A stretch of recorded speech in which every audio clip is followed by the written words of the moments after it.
बिस्मिल्लाहिर्रहमानिर्रहीम। नाज़रीन अस्सलाम वालेकुम, मैं हूँ इमरान वसीम।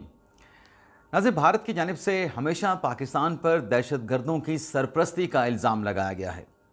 पाकिस्तान ने जब भी भारत के साथ मुज़ाकरात की बात की, जो आउटस्टैंडिंग इश्यूज़ हैं उनको सॉर्ट आउट करने की बात की, तो भारत की तरफ से पाकिस्तान को यही कहा गया कि आप दहशतगर्दों को सपोर्ट करना बंद कर दें।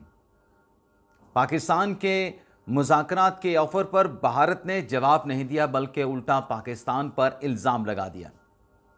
पहलगाम वाक़े में भी भारत ने यही रवैया अख्तियार किया पाकिस्तान के ख़िलाफ़ कि तहकीकात से पहले ही पाकिस्तान पर पहलगाम के वाक़े का इल्ज़ाम लगा दिया गया।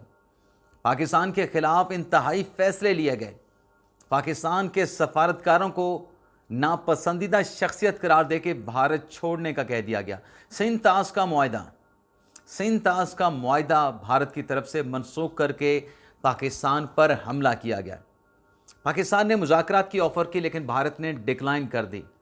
पाकिस्तान ने कहा कि तहकीकात करा लें, तहकीकात के बगैर आप इल्ज़ाम लगा रहे हैं। तहकीकात में अगर पाकिस्तान का जुर्म साबित हो तो जो चोर की सज़ा वो हमारी सज़ा। लेकिन मोदी सरकार कहाँ मानने वाले थे, और क्यों मानते जब सबूत ही नहीं थे।